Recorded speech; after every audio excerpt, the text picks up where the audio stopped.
You're live. Hello. Apparently I'm live now. Hi everybody. Welcome back to another stream. Hope everybody is having a good weekend so far.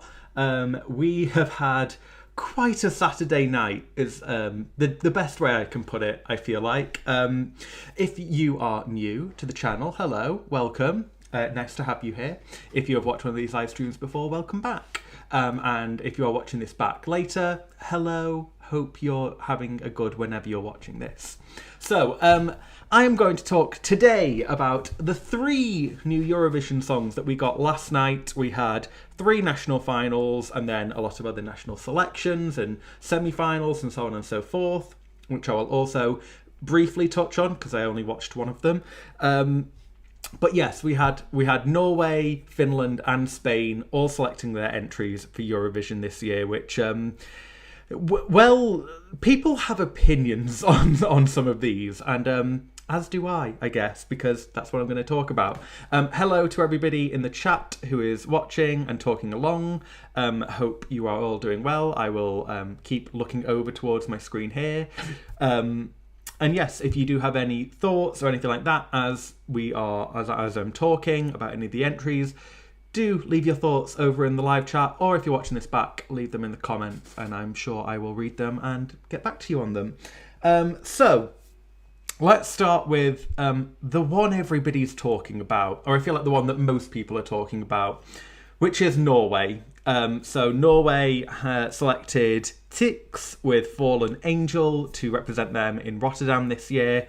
Melody Grand Prix obviously has been going on for what feels like forever. I think they had 5 semi-finals, then the second chance round, then they had the automatic. There were a lot of songs going on in Norway this year, it felt like. And I sort of kept up with it as it went along, but very clearly from the start, it felt like it was going to be a battle between Tusse and Kano. Kano. I never really know how... Kano. I don't know. Anyway, you know who I mean. Why can't I remember how to pronounce that? Honestly, only like one of the biggest songs at Eurovision for the last couple of years. So anyway, it was obviously going to be a battle between the two of them. And lo and behold, we got to the gold duel, gold final, gold duel. They have a lot of different names. Gold duel. The final 2 in Norway, Tusse, Kano, and yeah, a lot of Eurovision fans obviously quite behind Monument, because they are a beloved act. Everybody kind of loves them for good reason. Like, they have done a lot and they obviously really care about Eurovision. Spirit in the Sky was amazing, and it was a televote winner, and obviously they've performed, they give a lot back to Eurovision, so obviously a lot of fans there. Tusse is very, very popular in Norway, though. He Utav Morkut, the Norwegian version of Fallen Angel, his song, is like number 3 in the Norwegian charts, and all of his other songs seem to like regularly hit the top 10 in Norway. So you kind of have that battle of who the international European fans really wanted versus, obviously, at the end of the day, what the Norwegian fans wanted. And Tusse won. Now, I'm gonna say, like, I prefer Monument, but at the same time, I feel like there's been quite a reaction online to Monument not winning and Tusse winning, and there seems to be people are taking it very personally, and there's been a lot of attacks, it feels like, on Tusse, which is completely inappropriate as well. I would say, like, fair play. Like, if it is your favourite song, if Monument is your favourite song, if Kano are your favourite band, then yeah, I can understand that you would be upset and that you would be annoyed that they didn't win, but don't take it out on another artist. Like, it's not his fault at the end of the day that he won. Like, he has his fans too. He didn't purposefully, like, he didn't attack them. Like, he didn't cause them not to... He did nothing that would affect their votes at the end of the day. They just didn't get enough votes, which is a shame because, like I said, I would have rather Monument gone, but I don't understand why people take Eurovision so seriously that, like, they act like it has personally affected them. Like, Monument not going to Rotterdam isn't going to, like, materially affect your existence. And people seem to actually be like, there are moments where I'm like, people really seem to be so angry about this that it's like genuinely hurt them or caused them harm. It's like, it hasn't. It's a song contest at the end of the day. It's meant to be fun. Just like, treat it as such. Don't let it work you up so much. And, you know, I completely get it. I've been passionate about songs before, but, you know, it's a day later. Would I rather Monument have gone? Yeah. Am I, like, hurt by the fact Tix is going? Absolutely not. Because also, Fallen Angel is a good song. And Tix is a very good performer. Like, you can tell he has a charisma about him. And, you know, he has a huge fan base in Norway, hence why he got so many votes. And it doesn't matter whether they're young or whether they're old. At the end of the day, he has got his corner of the market and he has used that very well. But at the same time, like, his song is good. It's not like he can't sing. It's not like he wrote a terrible entry and then, you know, kind of like wormed his way in. He legitimately competed with a good entry. Utav Morkert is better than Fallen Angel. I prefer it in Norwegian, and I think that most of his other songs are in Norwegian, so it feels like maybe I would say he should go back to the Norwegian version because it has something about it, just that little bit extra, and Fallen Angel it's got a hook, but it does get a little repetitive at times. And I don't know, I just feel like it loses a little bit in English compared with the Norwegian version. That being said, you know, it is good, and it was one of the better songs last night. I would say, you know, I would have rather seen Rayleigh do better. I thought Rayleigh was really good. I was shocked she didn't even make the top 4. But then after that, you know, Rain Alexander was pretty good. Jorn obviously has his fans. But, you know, Tix was up there for me. He was in the top half, at least for me, and I'm not upset that he's gone. I do wonder, we as Eurovision fans, obviously, you know, we know a little bit more. We look more into the artists. And obviously, if once you know a little bit more about Tix and, you know, where his stage name comes from his Tourette's, and the fact that he wears the glasses to cover his tic, and you know that he's created this persona, this like larger than life outfits and the staging is because, you know, you look at some of his other songs and he talks about, you know, loneliness, depression, like he has a lot of meaning to his songs. And I think that because we know that, I think that kind of helps understand his story and where he's coming from. Now, if you're not a Eurovision fan and you're watching the semi-final or the grand final, and then you see that for the first time, will that read immediately? To me, it's sort of like the Alfred and Amaya effect, where I always was saying, you know, people aren't going to really, you know, their story played out to Spain and to Spanish people on TV and to Eurovision fans who followed along Objectivo Eurovision, whatever their Fame Academy. I can't remember what that's called. But yeah, we saw that story play out. And everybody was like, oh, you know, they're so in love. Everybody will understand that. And in the end, they didn't. And also it didn't help that Tu Canción was staged terribly. But, you know, it didn't play out because people didn't know the backstory and they didn't care. And you can't translate an entire backstory in the 20 seconds that a commentator intros your song. So Tix does have, where he's got a built-in market and people that understand him in Norway, that won't necessarily come across that easily to people who are watching him for the first time in the semi-final. But he can sing, so it might not matter. You know, he can really perform well. He will get a jury vote. Don't rule this out and just assume that, you know, it's almost like a comedy act, because it's not. You know, there is meaning behind it. So I think that there is potential for this to actually build up and do well. I think a lot of people are just assuming, well, semi-final, they're going straight out. Don't rule this one out whatsoever, is what I would say. You know, would they have done better with Monument?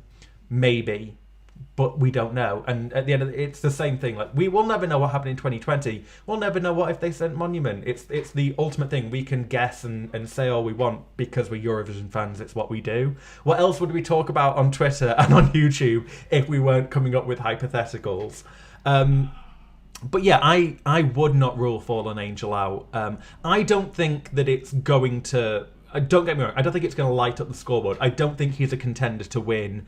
I wouldn't even say top 5 or top 10 maybe. But there's potential here. It's the same thing with Jendrik from Germany. He has a lot of charisma. He has that audience of he's made his name on TikTok and these short form videos. So, why are people saying, he's got such potential, but they're ruling Tix out for the same reason? He's just got a younger fan base. There's a lot of variables going on here, but I'm not against it. I think people just need to accept it, kind of, that he's going, and don't some people hate. I don't think it's necessary. Good for him. And again, my ultimate thinking on it is, if he was not trying, then, or if he was taking it as a bit of a joke, I get his character is kind of that in some of the other things he's done in Norway, but it seems to me like he's taking Melodi Grand Prix and Eurovision seriously, or seriously enough that he seemed genuinely emotional when he won last night. So, don't treat him like I just think that treat him well and just genuinely put that song into contention, because there is a chance that it's going to do better than people think. Let's have a look over at the there's a lot of people in the chat and talking. A lot of people saying I love Kano and what they do. I connect to Tix's song more. Most of the hatred for Tix is only because Kano lost. We all know it. If they had a jury, do you think the results would have changed? I don't know, because MGP never has one.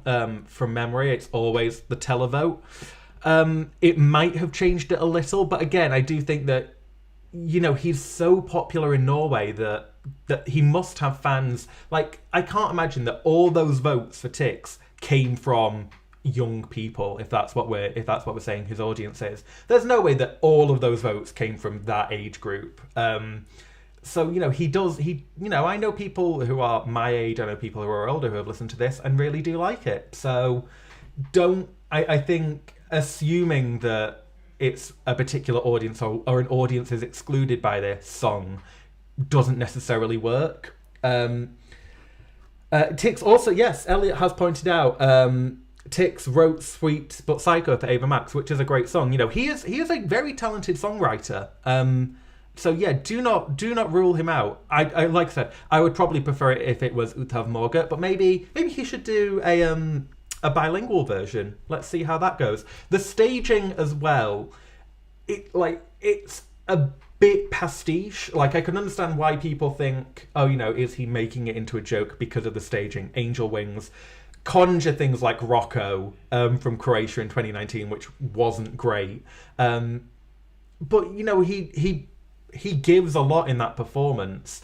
There is work that can be done, but Norway can do it. We saw the glow up that Spirit in the Sky had in 2019 in Melodi Grand Prix to Tel Aviv. There was a lot there, so Norway, I have faith in them. Other people. Oh yes, America. Yes, I can't escape. I am very upset that didn't, and that was also in, I should have said Rayleigh and America. I'm not surprised it didn't do well in a competition standpoint, but I'm so glad that I have that song. It's on my Spotify playlist for the year. It's going to keep on being played. I think that was beautiful. I'm glad that we have that song, and it's a shame that it didn't do better, but I'm happy that performance is there. There are only 10 acts so far, so we don't know. Predicting what's going to happen any further along, we have no idea. We only have a couple of confirmed songs in each semi-final alone, and we don't know what's happening with Albania or what's happening with Ukraine, because Shum obviously has to be reworked entirely, it feels like, at this point. But yes, I'm sorry for Kano. I'm sorry for Kano fans. Monument is great. I'm looking forward to hearing that out and about whenever things reopen. I can't wait to see Kano again perform live somewhere. It's a shame it's not going to be in Rotterdam, but fair play to Tix. He ultimately won and deserves his victory.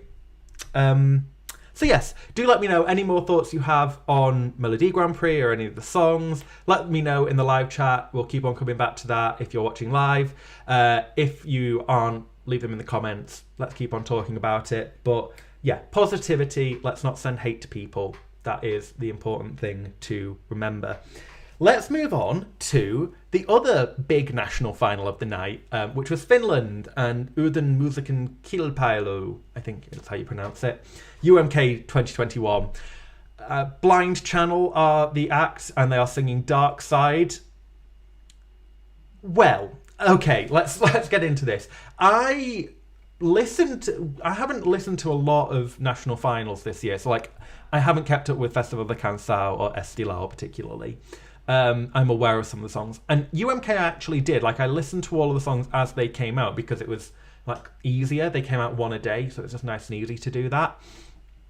I didn't really like any of the entries in Finland this year. They were fine. It was a good to kind of rating for me. There wasn't any standout. I think if you were going to say an act stood out, it was Blind Channel because of the song, because of the way that they did it. I also get a lot of people loved Teflon Brothers, and that was fine. It was fun, happy. It was a bit quirky, but it just didn't. I didn't really appreciate it as much as other people seem to, but I get why, with all of the songs, I get why each of them have their particular audience. Now, Dark Side, to me, it feels almost like a pastiche of what that genre is trying to do. It feels like it plays on a lot of the tropes that you would expect in a rock, metal, hardcore kind of song.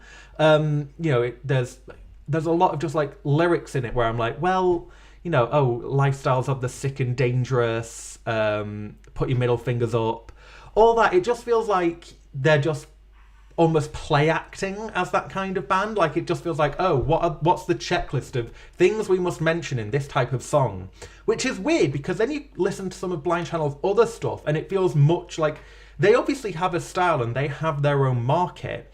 And it feels like they've watered it down for Eurovision, which I don't... you look at AWS, rest in peace, Oars. I don't think I've said that yet. That's a huge tragedy to Oars and AWS and his family and friends. Really sad. AWS didn't alter themselves for Eurovision, or particularly alter themselves. They still did... They did something that worked for Eurovision, but it still felt true to them. Whereas this feels I don't know, it just feels a little like they've done something just for Eurovision that maybe you wouldn't hear at a normal Blind Channel concert. And I get that, they've done a cover of Anastasia, which is a really good cover as well. And, you can see in some of their other songs, where they have a brand. And I don't know, it just feels like this just doesn't sell that to me, which is a shame because I'd much rather artists be fully authentic to themselves. Maybe this is a style that they want to go with, but I don't know, it just felt with a lot of the lyrics, there's just something that feels I've seen and heard this before.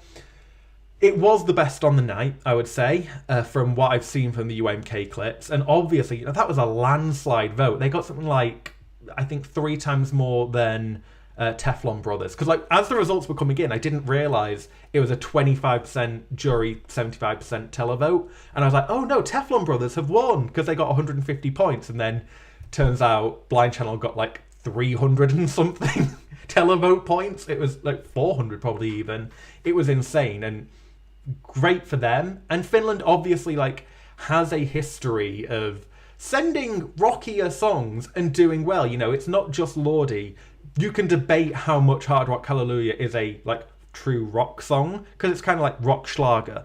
But you look at Teres Betsani a couple of years later, they were sort of true to their style and it was a harder sound. And they made the final, which I don't think everybody expected. And rock, metal, that kind of music does have a history of at least getting to the final. So I do think that Dark Side... It seems to be appealing to a lot of people, and there's a lot of talk. Oh, it reminds me of song, like artists and bands like that from like the noughties, early tens, that sort of era. So it will have a wider audience and people will listen to it and like it. I don't get it as much as other people seem to get it. And I appreciate that's a me thing. I'm sure, I'm looking at the chat right now, there's probably people being like, I love this song, what are you talking about? But I do, like, it was probably the one that I would have sent. I just didn't really rate too much in UMK this year. Axel's song was fine, but not as good as Looking Back, in my opinion. Looking Back really grew on me, actually. Obviously I was one of the crowd that wanted Cicciolina last year. Who really didn't want Cicciolina? But Looking Back, it's grown on me. I just thought that Hurt was... Maybe that's another grower, but I don't think it will... I don't think that's a national final song that anybody is really going to be, like, remembering too much by the end of the year, unfortunately. I think that there's televote potential for this. Jury, we'll see. I seem to remember the jury didn't really like AWS, and I feel like Vyšletňa was better, but this is in English. That could change something. Same with Misa Mihet Ratsastar. I think that was entirely in Finnish. Yeah, I can see why it won, but it's probably not... It's not high up my current list of the selected songs. I would probably put Tix above this. It's towards the lower end at the moment, but we'll see. I don't think that they're going to revamp it too much. It feels it needs a clearer stage direction, because it was a lot of... It felt like you were at a Blind Channel concert, which is great. That doesn't really always come across great at Eurovision, though. Like, it needs a bit more focus to me. Maybe that will come, depending on whatever happens with where it's staged and how it's filmed and all that. Maybe that will come then. But fair play to Finland. Like, there is a huge market for it there, and yeah, we'll see. I'm not as confident, but I didn't have a huge amount of confidence in Finland's chances just looking at the UMK lineup as a whole. So yes, those are my thoughts. Let's go over back to the chat, and let's have a look at some of the questions and comments. Blind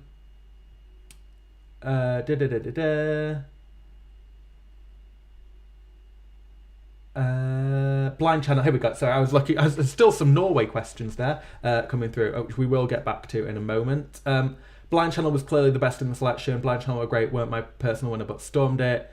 Yeah, I mean, I think they were the clear winner on the night. Definitely. I've watched most of the performances back. I haven't watched Laura or Danny's because, to be honest, you look at the results and it's like, well, do I really need to? Shame for Laura, by the way, like going to Finland to try and like get back to Eurovision and it really not paying off, unfortunately. I don't know whether Koit Tume made it through an SD Lal. I haven't really looked. But yeah, that could have been, maybe they've gone to Verona. I don't know. The Dark Side is so good. Live wasn't as good as I thought it could be. I would say another thing, the pronunciation, I know it was in English, but there was a lot of it where I was like, I don't really understand what they were saying. There was a lot of noise. Maybe they just need to fiddle about with some of that, and that might help. Joey seems to mark down rock and rap mostly in Eurovision, yeah. But as Cameron points out, UK jury gave Georgia 12 points in 2016, so who knows? That is very true. That 12 points to Midnight Gold is iconic in a way.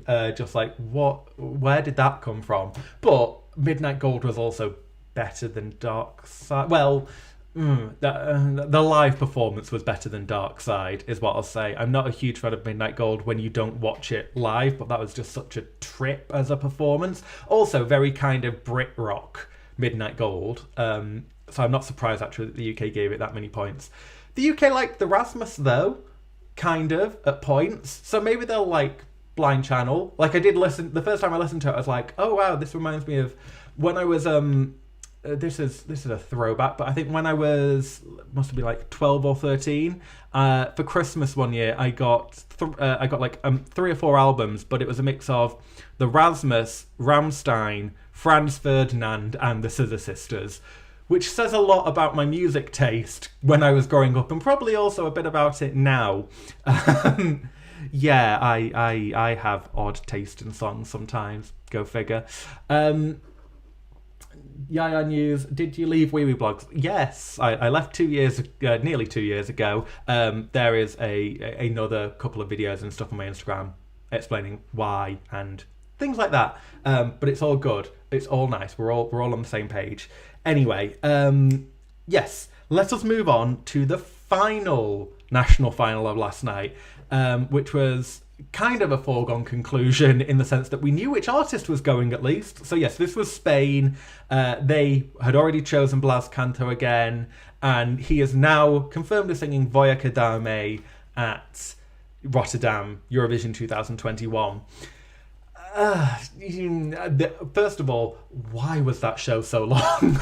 I gave up towards the end. Like I was watching it after MGP and UMK and Melfest had all finished and switched over. He had done his performances and then it just kept on going and going. Like, fair play, they got Pastora Soler just sing Quédate Conmigo, which I'm always here for that, do not get me wrong. And I think Aaron came out and like other people that he performed with. It was very much a Blas Canto, this is your life kind of feeling, which I wasn't expecting. But Spain gonna Spain, and it was good preparation for San Remo when that does come out, because we're in for a marathon again. And I know, like Spanish TV, I don't think they stick to a TV schedule. Sometimes it feels like it just runs on, and I probably can't appreciate it because I'm not Spanish as well. Anyway, it's Voya Quedarme really shows off Blas's vocals, and I think it does it better than Universo did in parts. It doesn't have the hook, and it's nowhere near as memorable as Universo. Like, I didn't like the Universo, that bit. I didn't really like it. It annoyed me after a while, but at least it stuck in your head, whereas I don't really remember Voya Quedarme, and I've listened to it a few times, both today and beforehand, and yeah, it just doesn't have a huge lasting memorability factor.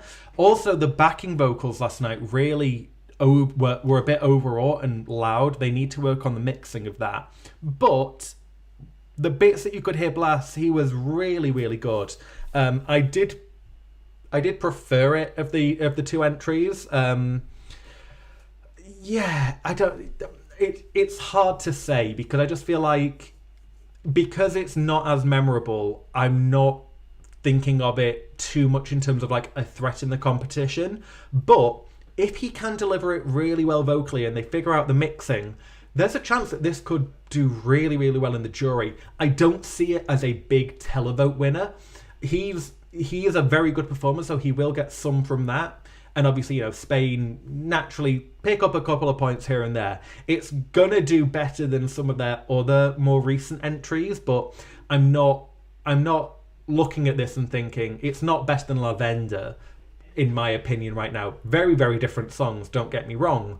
But yeah, it feels very much like it's there at the moment, and it needs something else to just push it a little bit further. Whether or not they give more focus to the end when Blas is doing those really long notes. Because again, the backing vocals were just sort of going over that and it lost the impact. There's things that need working out here. And hopefully Spain do figure those out. Because yeah, this could sweep up a lot of jury votes. You know, we know that strong vocalists tend to do very well in a jury. Tamara Tedevska, John Lundvik, Cesar Sampson. Blas could join those ranks, it feels like. It feels more like it's leaning towards that kind of a result than a Kobe Marimi kind of thing, where, you know, at least there's something else to it. They just need to tease that out a little bit more. I'm not thinking of this, like I said, I can't see it as a real threat overall. It just depends on whether it can get that kind of support. But I don't see it, you know, if it does really well in a jury, I don't see it raking in a lot of those televote points. But, you know, maybe they are able to sell how naturally charming and charismatic he seems to be. Like, in that, a lot of that talk show bit, he seemed to be, you know, engaging, and the camera seems to like him. There's definitely bonus points for him. I just feel like, again, maybe if you don't know a lot about him, you know, I think people in the Spanish market will know more and understand him a bit more. They know his backstory with Orin, and there's more to him than I think might be able to be sold. Again, as Eurovision fans, we know all this, but yeah, he's got positives working in his favour. There needs to be a very focused attempt in order to help him do better at Eurovision, I feel like, because what I saw last night, very pleasant, but there needs to be more, it feels like. And I don't know whether they'll have time, whether they want to change anything. We will have to wait and see, I feel. So yeah, there isn't a huge amount I can really say about it, because it's a very nice performance. There was no competition. Like, he only had to sing against himself. Memoria was fine, but not as good as Universo. So, you know, if you wanted something like mid-tempo, vaguely upbeat, you know, it wasn't as good. So Voya Quedarme, at least he can sell himself. He needs to do that more. I don't think that the staging was fine. Like, the floor graphics were kind of cool, but that's as far as it really got. It just feels like I don't know what else they could do. Spain have a unfortunate history of not doing great with staging. They kind of ruin La Venda, and Tu Cancion never understood that. I can't remember the last actually like really good Spanish staging. What was Spain's acting to? Oh, Manel Navarro. Oh no. Yeah, I don't remember the last time. Dancing in the Rain, I guess, was the last good Spanish staging, in my opinion, at least. So, am I expecting them to suddenly turn all that around? Probably not at this rate, but who knows? You know, other countries can have done a surprise before. Beret, before people say beret and say yay, the fake out, really. Yeah, no, not that one wasn't for me. Beret's great, don't get me wrong, Beret is great, and her never-ending pregnancy, it felt like, but yeah, I never liked the staging in 2016, so yeah, I guess wait and see and hope that Spain do just bring a little bit more, but he has definitely got jury potential, is what I'll say. I'm expecting this to be like in that mid-pack, maybe, in the final result. We'll see. So yeah, those are my thoughts on Spain. Let's go back to the live chat. Let's have a look. Oh dear, yeah, okay. Already, so Chris Wharton, Spain had a choice between a song that would finish 26th and a song that would be 23rd at best. I think that he might do better than that. I wouldn't. I feel like there's probably going to be something less memorable, at least, maybe. I think that vocally he will be able to carry himself enough to a better result than that. But we'll see. It will be hard. Yeah, a lot of people saying that kind of 26th to 23rd spot, to be honest, though. If it doesn't stand out. And actually, yeah, Chris has a very good point. In terms of televote, you know, I always say you need to be aiming to be somebody's favourite. You need to be somebody's first or second favourite, because that's the only chance that they're actually going to vote for you, is if you're in that, like, top 2 group of somebody. This doesn't feel like it's playing to be somebody's overall favourite. Or it will be somebody's favourite, don't get me wrong, but I just don't think that it will be a mass favourite for everybody. That's where the jury kind of comes in more, because it can rack up a lot of, oh, he's got a really good vocal, you know, maybe we'll put him 5th or 6th. And then you sort of rack up a lot of those points. Like, it's a consistent song. It's not a wow song. So yeah, that is something worth mentioning, I feel like. That is true. Spain do have good staging at Junior Eurovision. Maybe they should just draft in whoever does it for them, because I feel like they always go with Hans Pannenkoek, the Dutch one that did the Dutch stage director that did Common Linnets. I think he was behind the Lavender staging disaster, I never... How could they ruin Lavender that much with staging? Honestly, like, it still pains me how badly they mess that up, because that was such a lock for the top 10, in my opinion, until that staging happened. And then it turned into Funhouse, I guess? I don't really know. Quedarme, somebody said, I guess that's in terms of the staging. I didn't like the Amenethere staging. I thought that it was... If you understood what they were going for, fine. And I feel like as Eurovision fans, maybe we understood it a bit more. But it didn't mass appeal to people, which is always the thing you need to think about. Like, if you don't understand that she's the warrior princess and she's moving the sun around in the background when she's doing her weird arm movements, it just looked a bit silly. And I still felt like, and I knew that. I just thought it was a bit meh as a staging. The guy, Giovanni, was that his name? That was good. That was always pleasant. He's very nice as well. Met him a few times at London Eurovision party, and he seemed to genuinely like care about Eurovision and really seemed to like want to be involved. So fair play, actually. Good props to him for keeping it going. Yes, he was Mr. Hans, the Dutch stage director. I think it's Pannenkoeken, I think is how you pronounce his surname. But anyway, he also did scenic staging and ruined that. Although that was, unfortunate. And also just everything kind of went wrong there. Yes, so anyway, those are kind of my thoughts on the songs from last night. We also had Melody Festival, and obviously I would say Tusse Voices, really, really good. I don't know whether it's a winner, but I feel like that was one where I can see him finishing second or third, coming back and probably winning next year. Kind of like John Lundvik obviously did that, and other acts have tried to do that at least. Eric Saade did do that a decade ago. But, we've had people kind of in that position before. Ulrich Munter, I think, was part of that. Yohio. So yeah, there have been attempts before where people have then immediately come back and done really well. The Mamas, kind of, you could say that.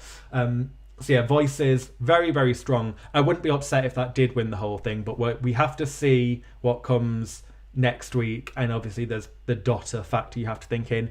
Also, shout out to Charlotte Perrelli. It was everything that you would want kind of from a Charlotte Perrelli Melody Festival in 2021 entry. And I'm so glad that she went direct to finale. Just really, really glad for her.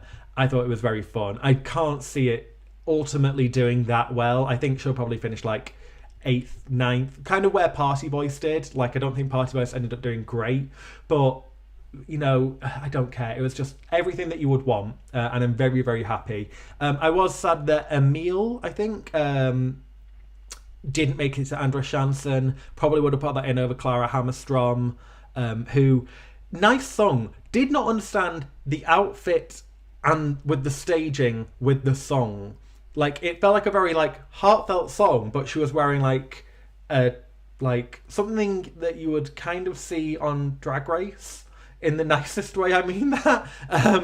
It felt like I didn't understand that. Really didn't work out why she was dressed like that for that kind of song with that staging. And her pyro curtain, bless her.